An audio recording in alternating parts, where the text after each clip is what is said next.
The whisper of King Henry VIII into Norris's ear during their horse ride cut deeper than any executioner's axe ever could. The king made a cold offer.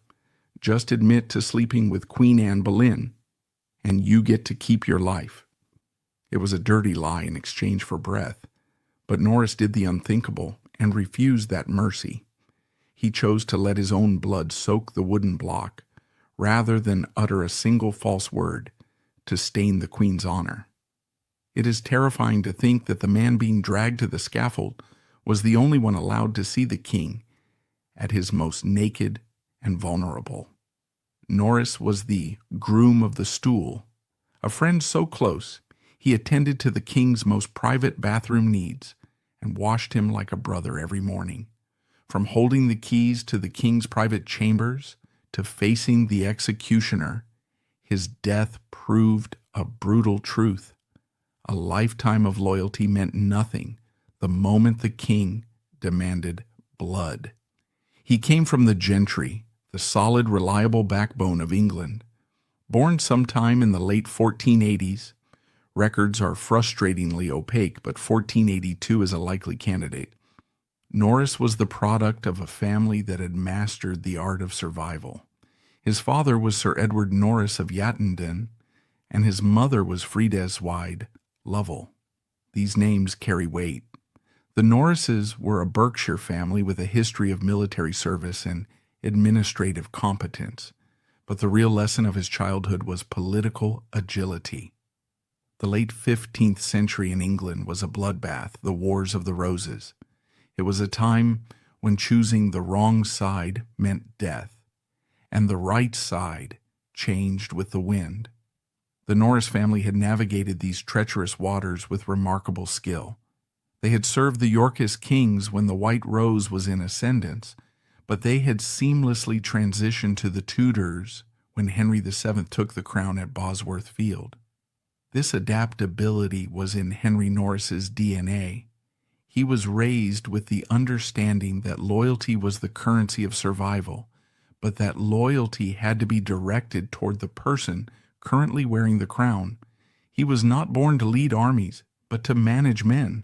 He was not born to rule, but to serve. Yet there was an ambition in the Norris bloodline. They were new men, part of a rising class that the Tudor dynasty preferred over the old quarrelsome nobility. The Tudors didn't trust the old dukes with their private armies and royal bloodlines. They wanted men like Norris, capable, dependent on the king for their status, and therefore theoretically unshakable in their loyalty. Young Henry Norris was sent to court at an early age to complete his education. The court of Henry VII, the old king, was a somber, miserly place, ruled by suspicion and accounting books. But when that old king died in 1509, and the 17-year-old Henry VIII ascended the throne, the world exploded into color.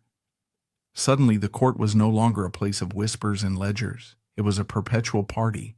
It was a playground for the young, the beautiful, and the athletic. And Henry Norris, though slightly older than the new king, was perfectly positioned to thrive in this new ecosystem. We often picture Henry VIII as the Holbein portrait, a massive, terrifying, obesity-stricken tyrant with small, cruel eyes. But that is the Henry of the end. The Henry that Norris knew, the Henry that Norris loved, was a golden god. In the 1510s and 1520s, Henry VIII was arguably the most handsome prince in Christendom. He stood 6 feet 2 inches tall, with a wrestler's build, reddish gold hair, and boundless energy. He was an intellectual, a musician, a theologian, and above all, an athlete. He was obsessed with jousting, hunting, tennis, and wrestling. To survive in this king's inner circle, you had to be more than just a bureaucrat. You had to be a minion. The minions were the king's favorites. They were a fraternity of young men who lived with the king, rode with him, gambled with him, and fought alongside him in the mock warfare of the tilt yard. They were the jocks of the Tudor era. Norris fit this mold perfectly, but with a crucial distinction. while other minions, like the reckless Francis Bryan or the haughty Charles Brandon, were known for their wild behavior, drinking and womanizing, Norris cultivated an air of quiet competence. He was the adult in the room. He was an excellent jouster, which was essential. Jousting was not just a sport, it was the primary way a man demonstrated his courage and martial skill to the king. To ride against the king in the lists, to lower a lance and charge at a galloping monarch, required nerves of steel and immense physical control. You had to provide a challenge, but you dared not injure the king. Norris mastered this delicate dance. By 1515, Norris was already accumulating responsibilities. He was appointed keeper of the park at Folly John. By 1518, he was a gentleman of the Privy Chamber, but his true ascension began in 1526 with the Eltham Ordinances. This was a massive restructuring of the royal household, orchestrated by Cardinal Wolsey. Wolsey, jealous of the influence the minions had over the king, tried to purge the Privy Chamber of the wilder, more chaotic elements. He sent many of the king's drinking buddies away, but Wolsey kept Henry Norris. Why? Because Norris was indispensable. Even the jealous cardinal recognized that Norris was steady, discreet, and efficiently managed the king's moods. In the vacuum left by the purged minions, Henry Norris stepped up to become the undisputed head of the Privy Chamber. He became the groom of the stool. To fully grasp why Sir Henry Norris was the most dangerous man in England to his enemies, and why his eventual fall was so necessary for Thomas Cromwell, we must move beyond titles and look at architecture. The Tudor court was not just a hierarchy of people, it was a hierarchy of rooms. In the 1530s, the royal palaces, Greenwich, Hampton Court, Whitehall, were designed like onions. The outer layers were public, chaotic, and noisy. The Great Hall was open to almost anyone with a decent coat. The Great Watching Chamber was for the guards and lower courtiers. The Presence Chamber was for the nobility to wait in hope of seeing the king processing to chapel. But at the center of this onion was the Privy Chamber. This was the Sanctum Sanctorum. It was a suite of rooms protected by heavy oak doors and guarded by fierce ushers. No one, not the Lord Chancellor, not the Archbishop of Canterbury, not even the Queen herself could enter these rooms without permission. Sir Henry Norris lived in these rooms. He slept on a pallet at the foot of the king's bed or in a small antechamber immediately adjacent. While the rest of the court was miles away, metaphorically, in the outer halls, Norris was breathing the same air as the monarch. The layout of these rooms was designed for intimacy. There was the bedchamber, where the king slept.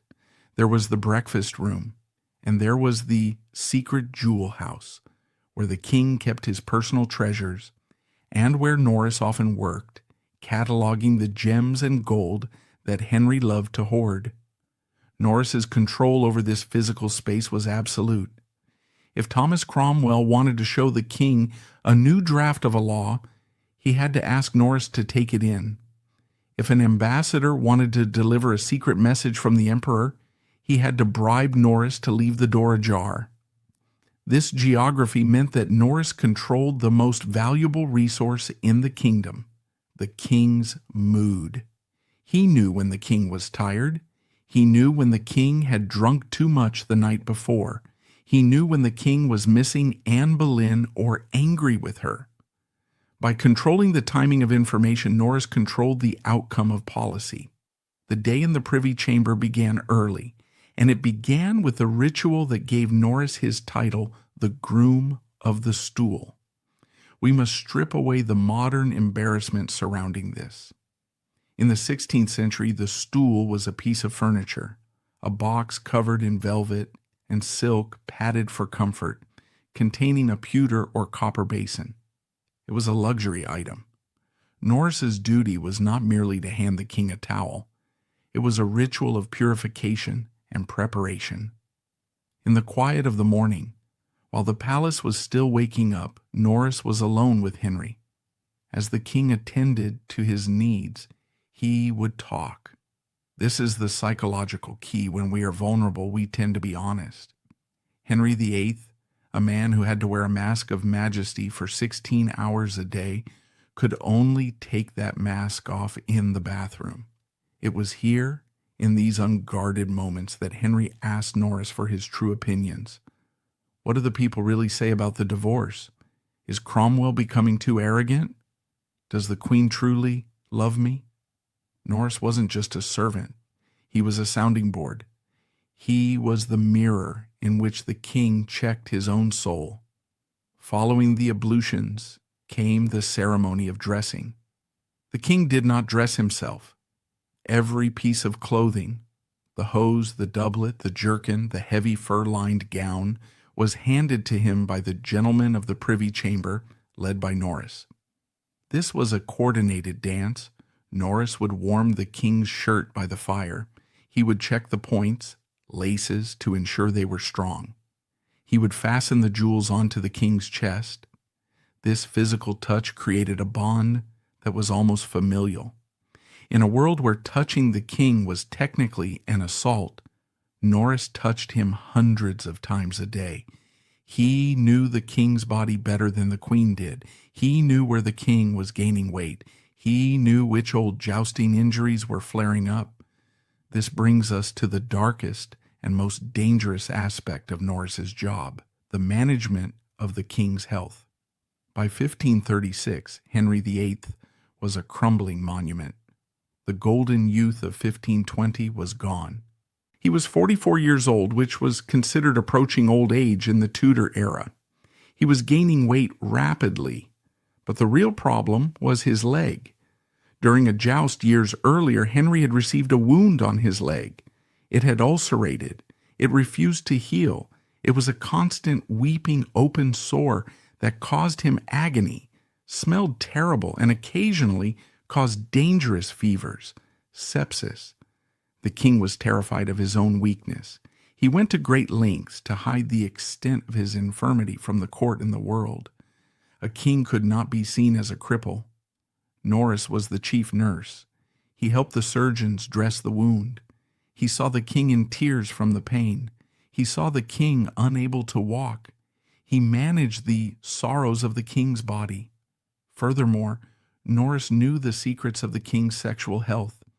Henry VIII was obsessed with producing a male heir. When he failed to do so with Catherine of Aragon, and then failed with Anne Boleyn, he began to panic.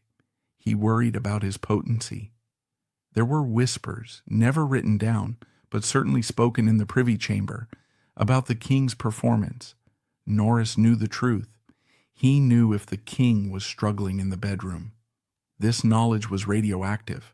Thomas Cromwell knew that knowledge was power. But Norris had knowledge that could humiliate the king. As long as they were friends, Norris was the vault where these secrets were kept safe.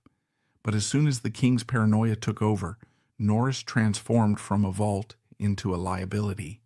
A man who knows the king is impotent or weeping from a sore leg or terrified of death is a man who strips the king of his divinity. To restore his godhood, Henry had to destroy the witness to his humanity. This role also made Norris incredibly wealthy. The king, grateful for Norris's discretion, showered him with grants. He was given stewardships, manors, and monopolies.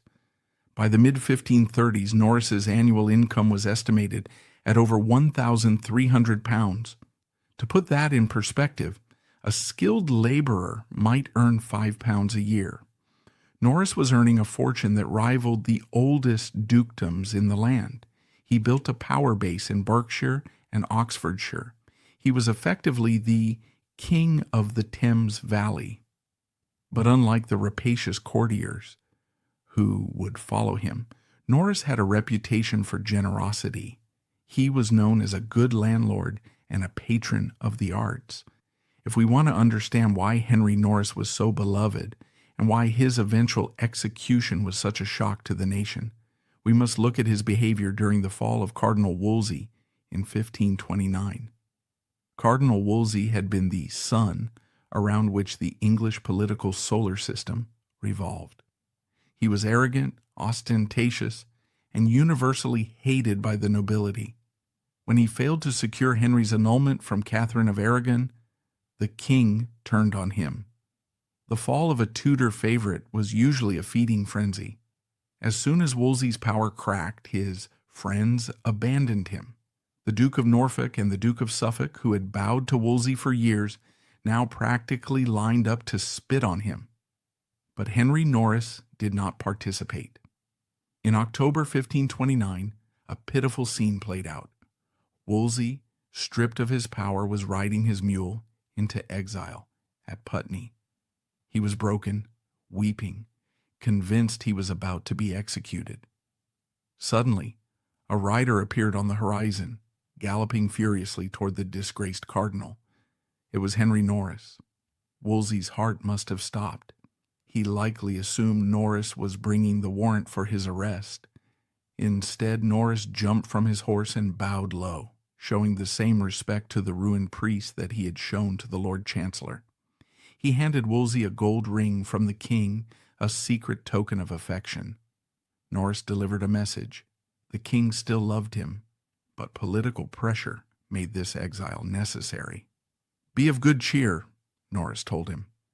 The effect on Wolsey was electric. The records tell us that the fat, aging cardinal was so overcome with emotion that he practically fell off his mule. He knelt in the mud of the road and embraced Norris. He thanked God that there was still one decent man left in the king's service. Since Wolsey had been stripped of his wealth, he had nothing to give Norris as a reward, a standard custom for bringing good news. Desperate to show his gratitude, Wolsey tore a small gold cross from his neck. Inside was a splinter of the true cross. He gave it to Norris. Norris accepted it with reverence. He didn't mock the fallen man. He didn't gloat. He offered comfort. This incident defines Henry Norris.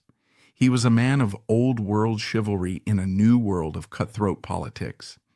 It was this very quality, this tendency to offer comfort to the distressed, that would draw him into the orbit of the most dangerous woman in English history, Anne Boleyn. As the 1520s bled into the 1530s, the court underwent a seismic shift. The great matter, Henry's desire to divorce Catherine of Aragon and marry Anne Boleyn, consumed everything. The court split into factions: the Aragon faction, conservative, Catholic, traditional, and the Boleyn faction, radical, reformist, French-leaning. Henry Norris was squarely in the Boleyn camp. This wasn't just blind loyalty to the king. Norris was a genuine idealist. Like Anne Boleyn, he was drawn to the new learning. He was interested in religious reform. He supported the translation of the Bible into English. He, like Anne, wanted to break the corrupt power of the Catholic monasteries. Norris and Anne Boleyn were natural allies. They shared a sophisticated cosmopolitan outlook. They both spoke fluent French. They both despised the stodgy conservative nobles who looked down on them. As Anne rose, Norris rose with her. He facilitated her access to the king. When Anne needed to send a secret letter, Norris carried it. When Anne wanted to influence a political appointment, she worked through Norris. They became a team, the queen-in-waiting and the king's right hand. But their relationship was governed by the complex artificial rules of courtly love. In the Tudor court, courtly love was a game played by the aristocracy. It was a theatrical performance of romance. A male courtier was expected to pick a lady, often married, often of higher rank, and pledge his service to her. He would write her poems, wear her colors in the joust, and claim to be dying of a broken heart because of her beauty. And the lady? She was expected to play the mistress. She would be cold, then kind. She would rebuke him, then encourage him. Everyone knew it was a game. When a courtier said, "I am your servant and I love you," it was usually code for political alliance. It was a way of bonding. It was flirtation as a social lubricant. Norris was a master of this game. He was charming, handsome, and widowed. He was the most eligible bachelor at court. Anne Boleyn enjoyed his company. She enjoyed his flattery. He was a safe outlet for her stress. He was the perfect knight to her fairy queen. But games are only fun when everyone agrees on the rules. And in the fevered atmosphere of 1536, the rules were dissolving. The court was becoming a paranoia factory. Thomas Cromwell, the blacksmith's son, who had risen to become the king's ruthless enforcer, was consolidating power. Cromwell and Norris were ostensibly on the same side, both reformers, both servants of the king. But there was a deep, festering rivalry between them. Norris had the king's ear, affection. Cromwell had the king's business, administration. Cromwell resented that he could never truly access the king's private thoughts because Norris stood at the door. Cromwell knew that as long as Norris was the groom of the stool, Cromwell's control over Henry would never be absolute. And then the tragedy began to take shape. In January 1536, Catherine of Aragon died. Anne Boleyn was finally the only queen. But mere weeks later, on the day of Catherine's funeral, Anne miscarried a male child. The king's grief turned instantly to cold rage. He had broken with the Pope, executed his friends, like Thomas More, and turned Europe against him, all for this marriage. And now he believed God had cursed it. Henry's eye began to wander to Jane Seymour. The atmosphere in the privy chamber changed. The king was no longer the golden prince. He was irritable, his leg ulcer causing him agony. Anne Boleyn could feel the ice cracking beneath her feet. She was terrified. She became hysterical, lashing out at her friends, desperate for reassurance. She needed her allies closer than ever. She needed Henry Norris. She began to lean on him too hard. The playful flirtation of courtly love began to take on a desperate, frantic edge. She needed to know he was still loyal. She needed to know he would protect her if the king turned against her. In April 1536, the trap was set. It wasn't a grand conspiracy at first. It was a convergence of a paranoid king, a ruthless minister, Cromwell, and a desperate queen. And standing in the middle of this deadly triangle, blind to the danger, was the honorable, loyal, and doomed Sir Henry Norris. The tragedy of Henry Norris is that his fall did not begin with a grand act of treason, but with a momentary lapse in social etiquette during a conversation that should have been private. It was Sunday, April 30th. The setting was the Queen's chambers at Greenwich Palace. The court was preparing for the May Day celebrations, but the mood in Anne's circle was tense. Norris was there, fulfilling his duties as a courtier. He was a widower, and for some time there had been talk of a marriage between him and Madge Shelton, the Queen's cousin and lady-in-waiting. It was a sensible match, one that would have cemented Norris's tie to the Boleyn family. But Norris had been dragging his feet. He hadn't proposed. He hadn't moved the negotiations forward. Anne Boleyn, her nerves frayed and looking for a fight, cornered him. She was in a mood to pick at scabs. She asked him why he hadn't married Madge yet. Norris, the ultimate diplomat, gave a vague, polite answer. He said he would tarry a time. He was waiting. Perhaps he was enjoying his bachelorhood.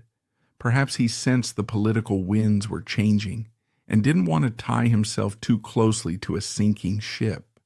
Anne was stung. In her high-strung state, she interpreted his hesitation as a personal slight. She pushed him. She teased him, suggesting that perhaps he wasn't marrying Madge because he was waiting for something better. "You look for dead men's shoes," she snapped, "for if aught came to the king but good, you would look to have me." The room must have gone ice cold. In the 21st century, this sounds like a melodramatic retort. In 1536, it was a death sentence. Under the Treason Act of 1534, It was high treason to compass or imagine the king's death. To speak of the king dying was to wish for it.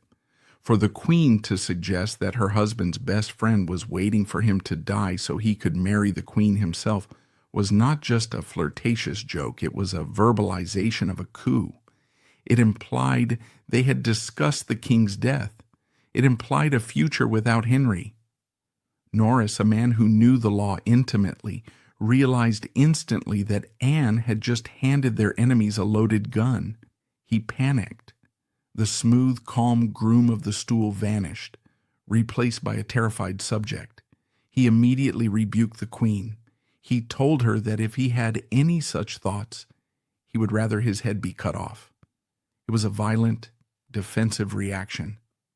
Anne, realizing she had gone too far, tried to walk it back, but the damage was done.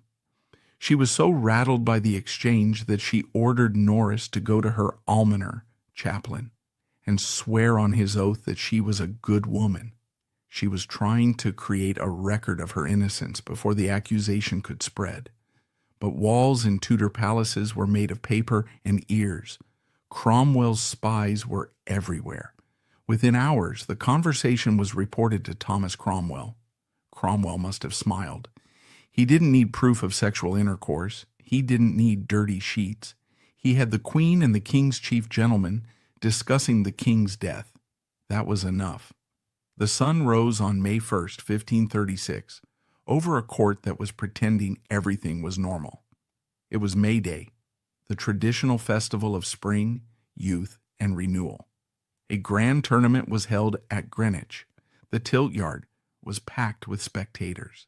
The banners waved, the trumpets blared, and the king sat in the royal box, Queen Anne beside him. To the casual observer, they were the majestic couple presiding over their kingdom.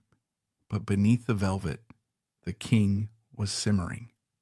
We know now that earlier that day, or perhaps late the night before, Cromwell had presented the king with the first piece of the puzzle, the confession of Mark Smeaton. Smeaton, a low-born musician, had been arrested and interrogated, likely tortured, at Cromwell's house. He had cracked.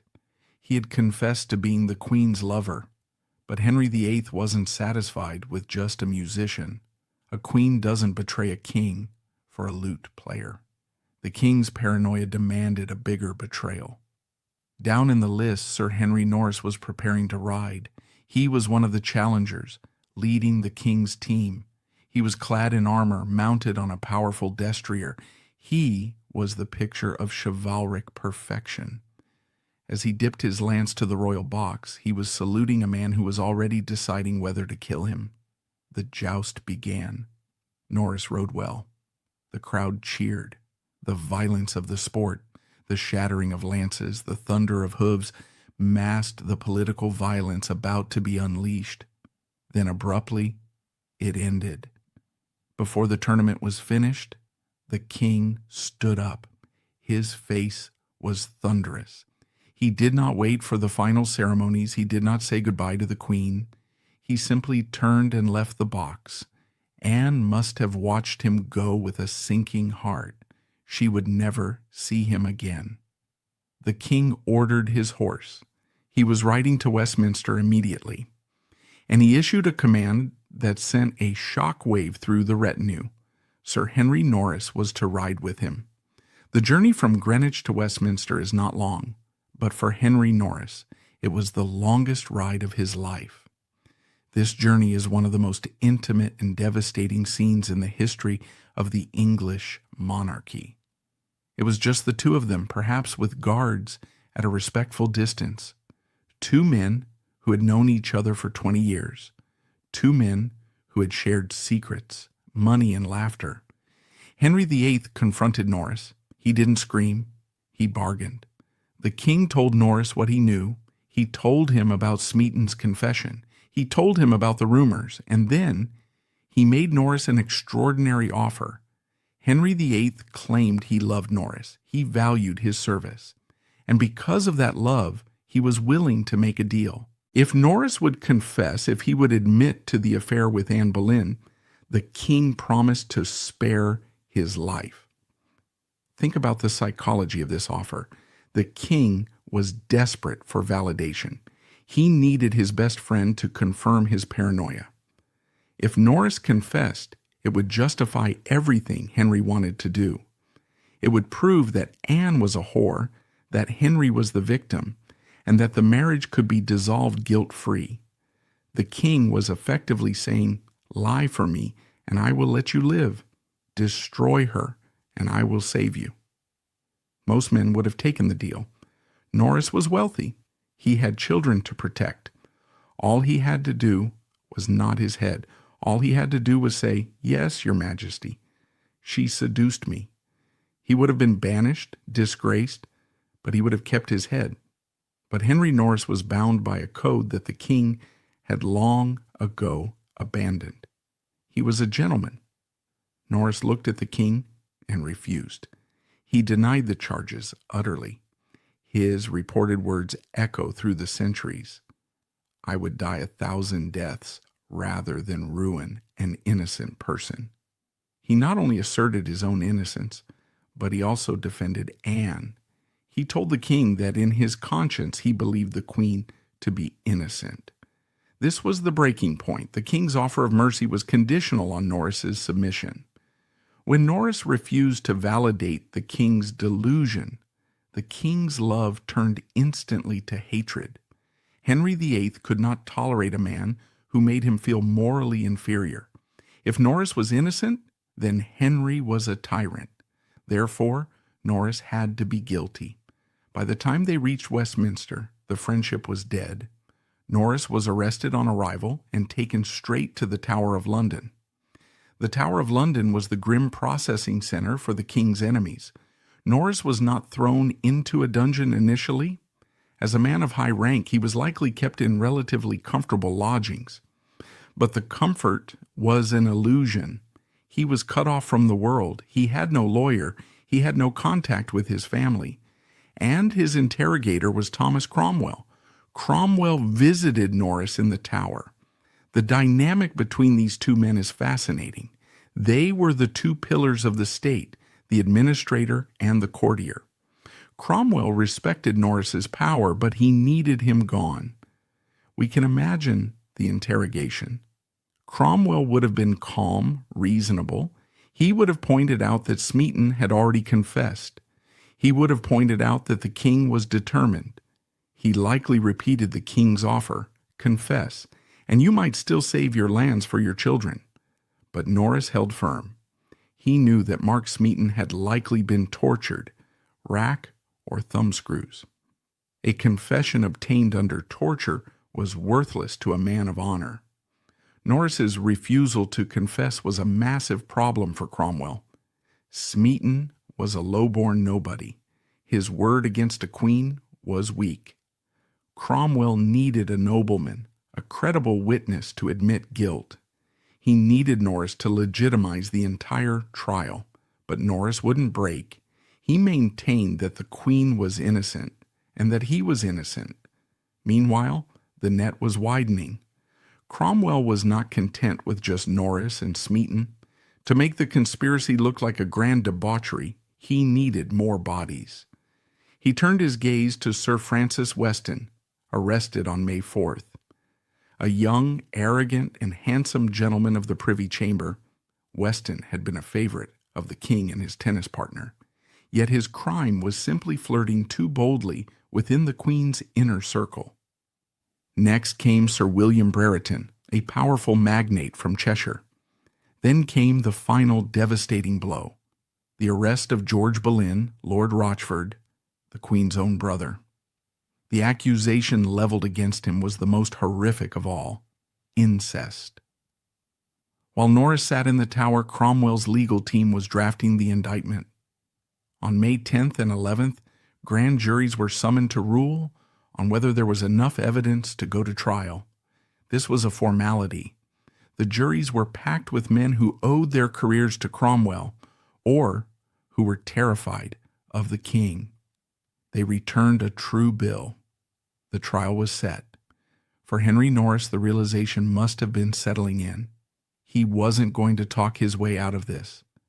The king The man he had served for 20 years, the man whose secrets he had kept, whose debts he had paid, whose tears he had dried, had decided to kill him.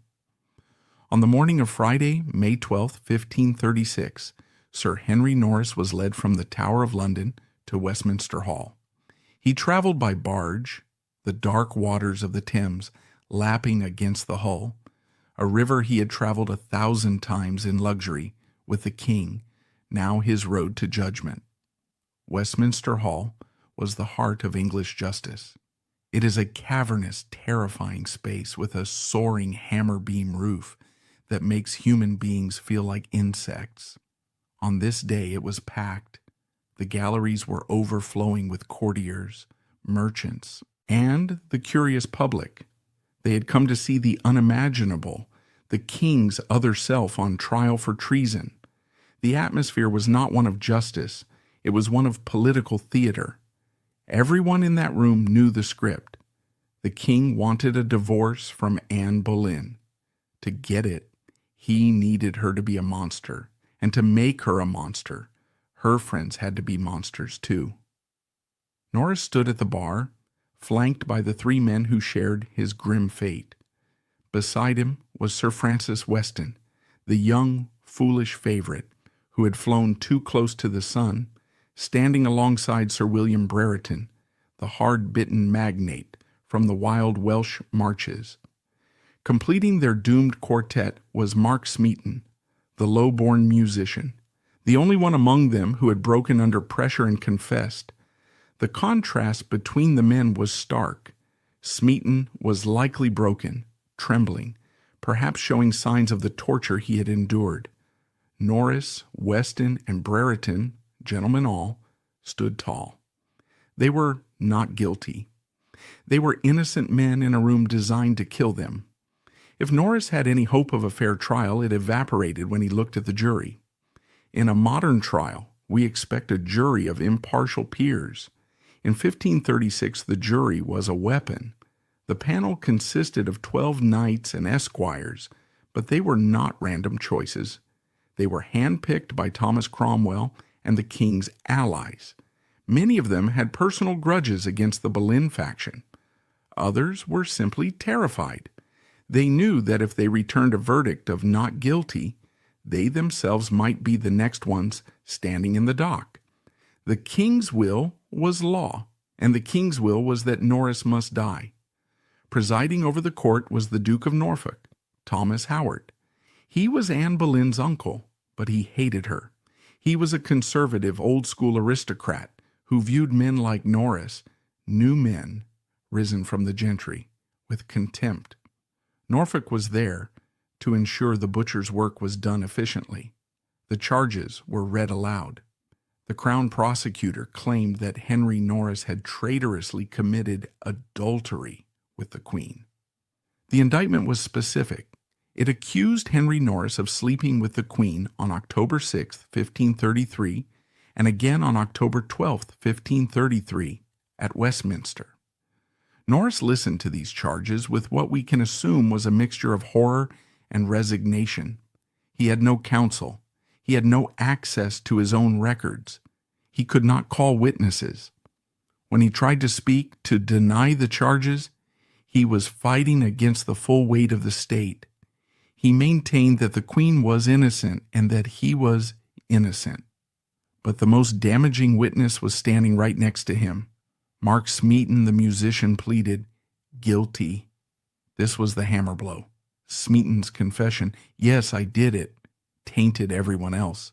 The jury could look at Smeaton and say, well, one of them admitted it, so the conspiracy must be real.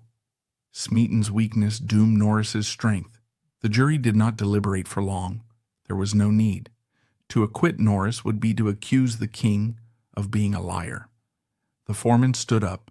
The verdict for Henry Norris, guilty. The verdict for Weston, guilty.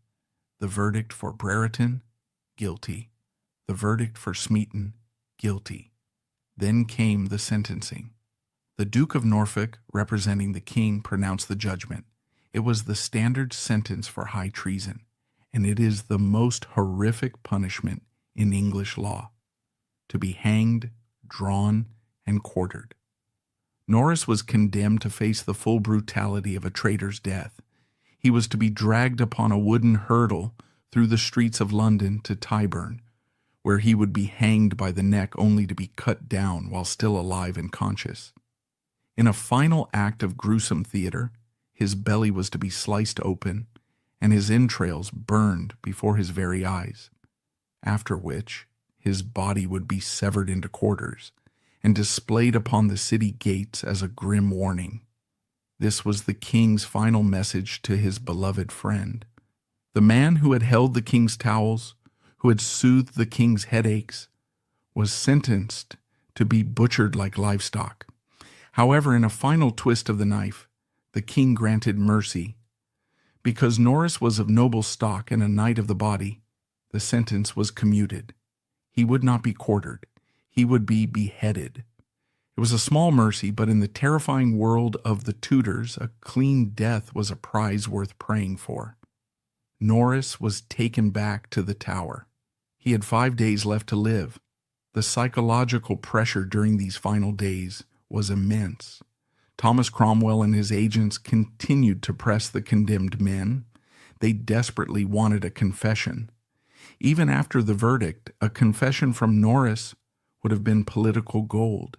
It would have silenced all the doubters in Europe who were already whispering that the king was murdering his wife to marry Jane Seymour. Norris was likely visited by the royal chaplain. He was urged to clear his conscience. In the religious mindset of the 16th century, dying with a lie on your lips put your immortal soul in peril, but Norris remained immovable. This is the most heroic part of his story. He knew he was going to die. He had nothing left to gain from the king, yet he refused to validate the king's lie. He refused to slander Anne Boleyn. He prepared his soul. He worried about his creditors. Norris was a man of honor, and even in death he wanted to ensure his debts were paid. He worried about his son, Henry Norris the Younger, who was now the son of a traitor, stripped of his inheritance. Wednesday, May 17th, Tower Hill. Tower Hill is a raised area just outside the walls of the Tower of London. It was the public stage for high-status executions. On this morning, a massive crowd had gathered. They were there to see the blood of the king's favorites. The scaffold was erected high above the crowd, draped in black. Straw was scattered on the floor to soak up the blood. Norris was led out. He was dressed well, likely in a gown of black velvet. He walked with dignity. He was the most senior of the condemned men, the father of the privy chamber, and the others looked to him for cues on how to die. He climbed the steps. The executioner knelt and asked for forgiveness, a custom of the time.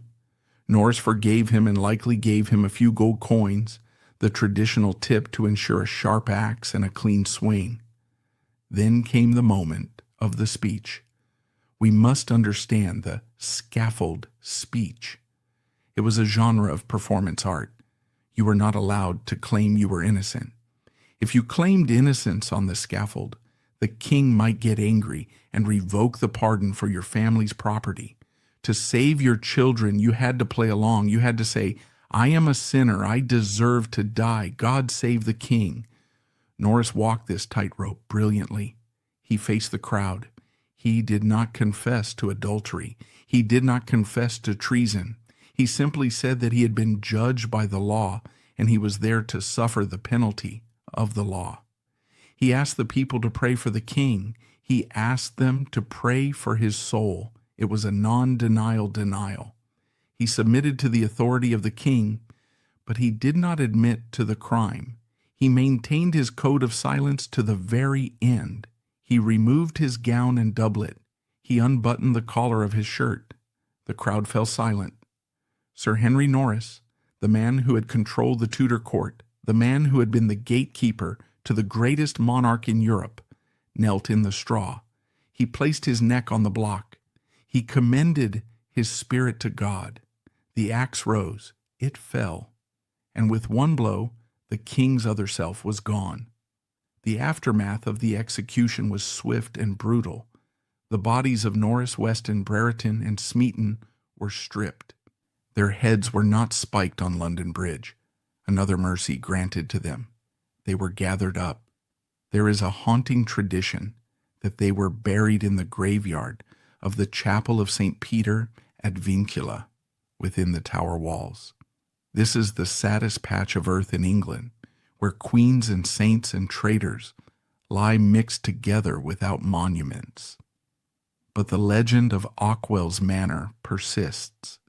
The locals in Berkshire whispered for centuries that Norris's body was secretly transported home by loyal servants under the cover of darkness. They say he was buried in the family crypt, reunited with his ancestors.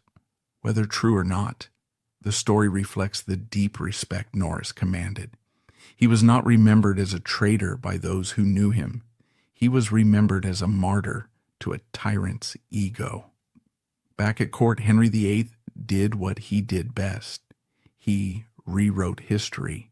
He immediately seized Norris's offices. The position of Groom of the Stool, that golden ticket, was given to Sir Thomas Heneage.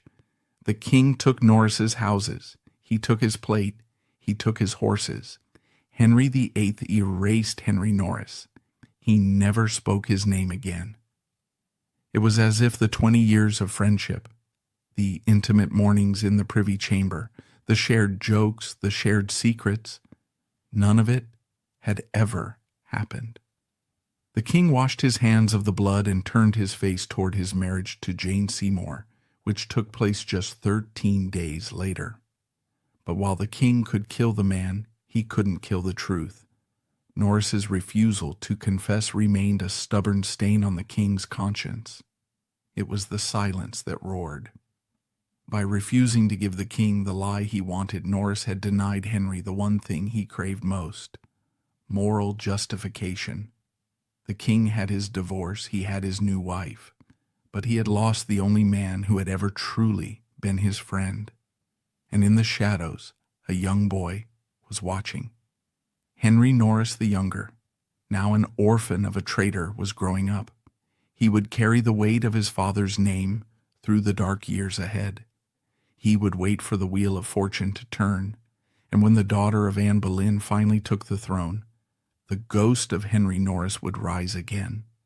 The executioner's work was done, and the king had his blood sacrifice. In the immediate aftermath, Henry VIII believed he had solved his problem. The man who knew too much was silenced. But while heads can be severed, loyalties are harder to kill. The king moved aggressively to bury the memory of Henry Norris, assuming that his other self would fade into historical oblivion. He was wrong. The axe had ended a life, but it had started a legacy that the king could not control. When the axe fell on Tower Hill on May 17th, 1536, it did more than end a life. It shattered the ecosystem of the English court. For nearly 2 decades, Sir Henry Norris had been the sun around which the Privy Chamber orbited. He was the filter, the gatekeeper, the king's other self. When he was removed, a vacuum was created, a void that Henry VIII rushed to fill with a desperation that betrayed his guilt. The king did not mourn. To mourn would be to admit loss, and to admit loss would be to question the justice of the execution. Instead, Henry VIII engaged in an aggressive act of psychological erasure.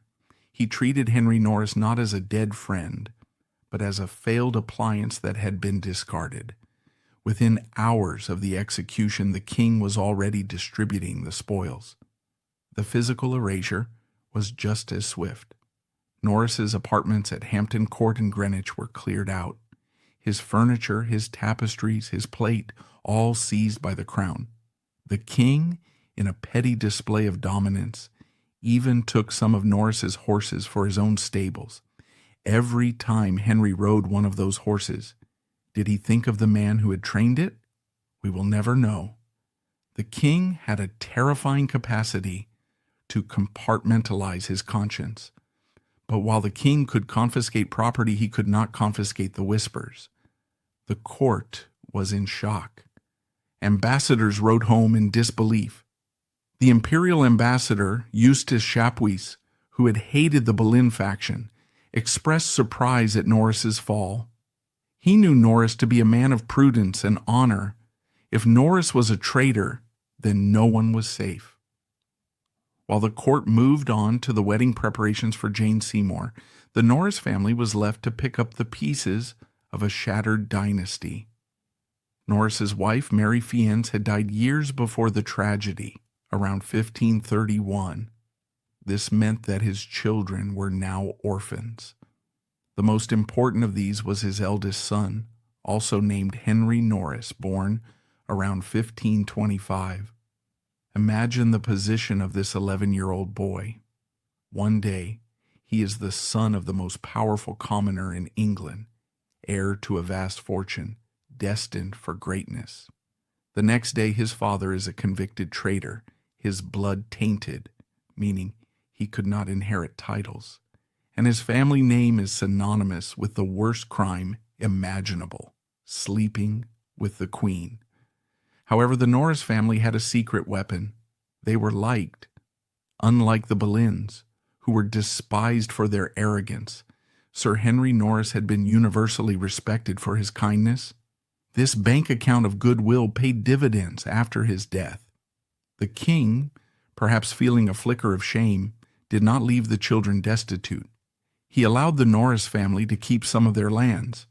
Young Henry Norris was taken in by his uncle, Sir John Norris. He was raised quietly in the country, far away from the toxic atmosphere of the court.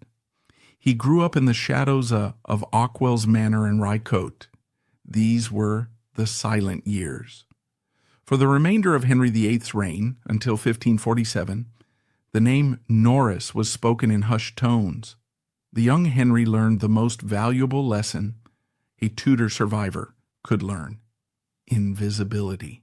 He did not seek attention. He did not lobby for his father's restoration. He waited. He watched as the men who killed his father turned on each other.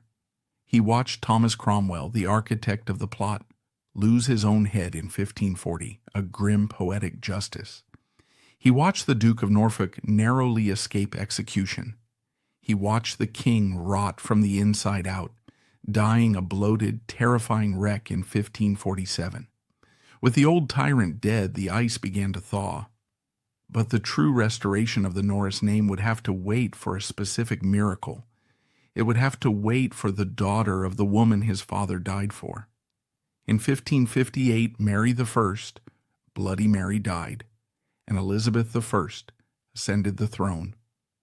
This was the moment the world turned upside down.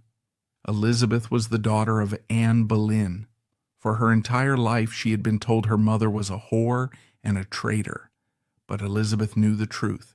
She knew that her mother had been the victim of a judicial murder, and she remembered the men who had died with her. Elizabeth, they had a long memory.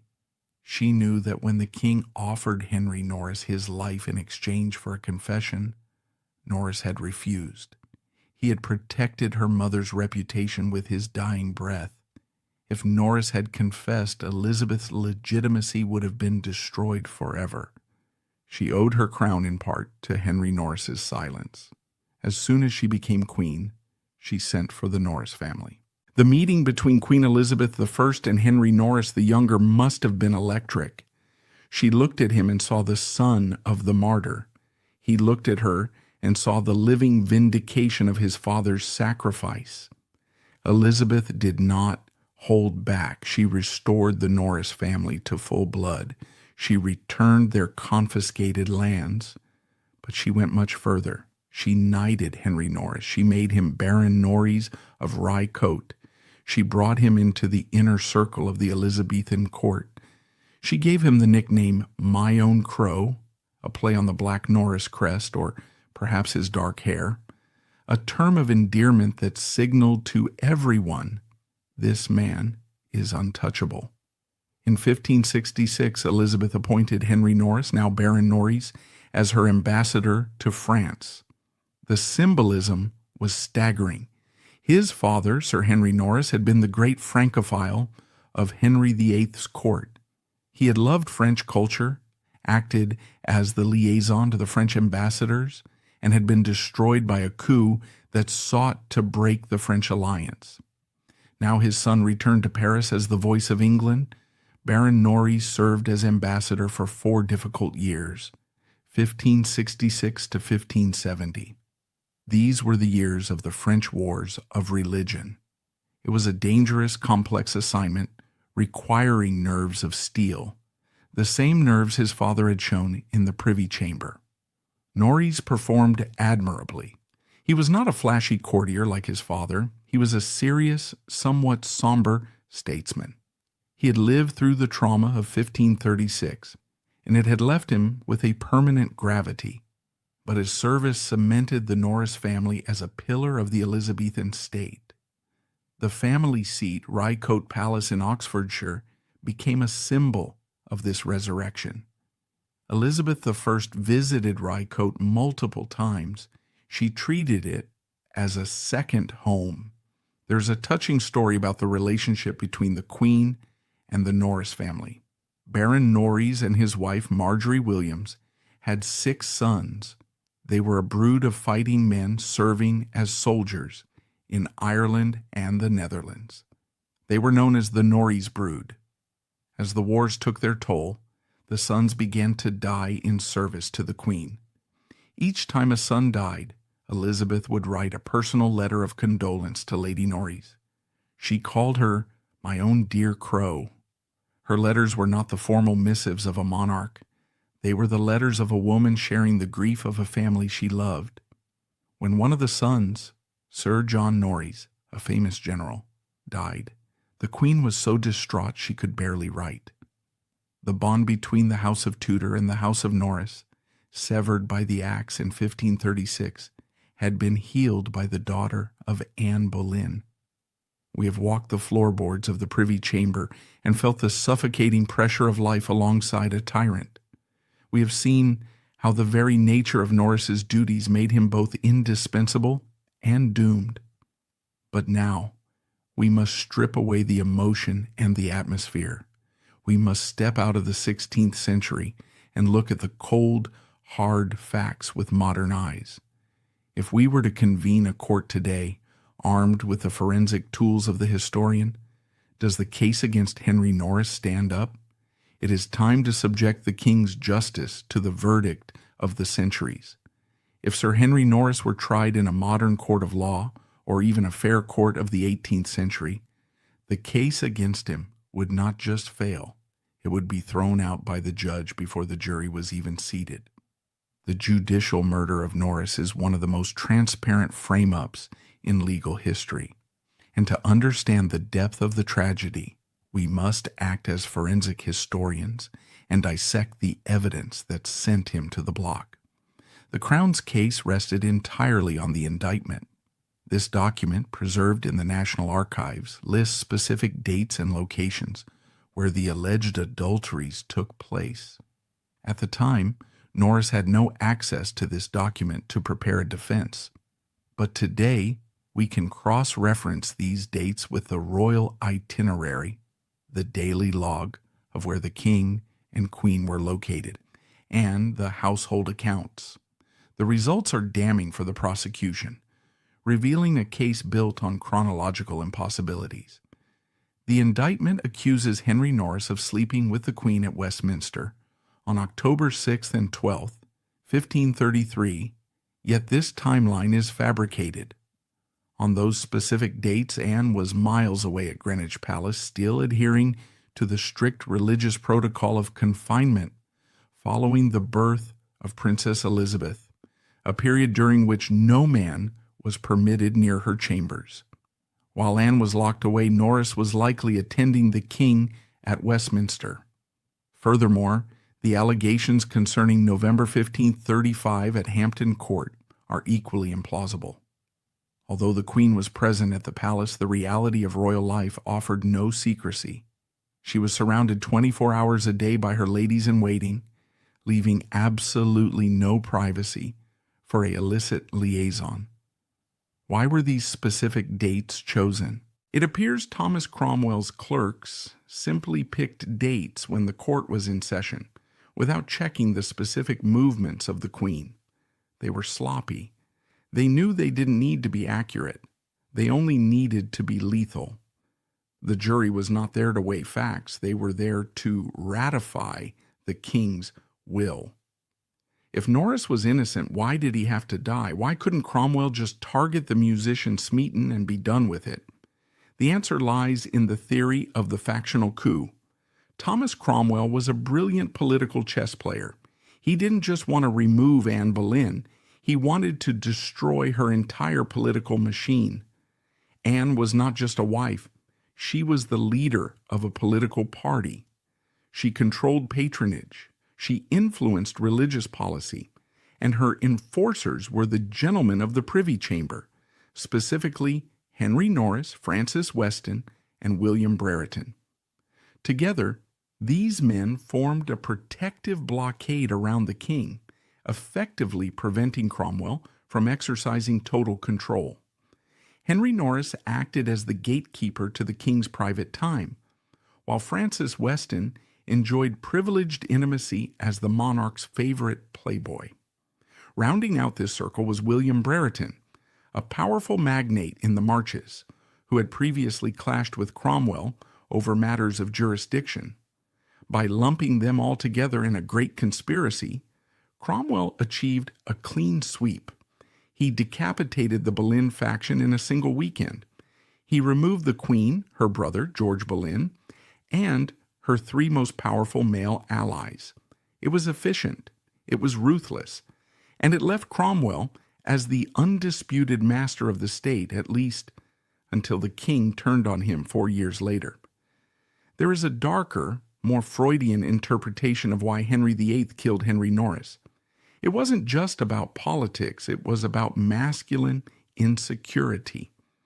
By 1536, Henry VIII was a man painfully aware of his own physical decay.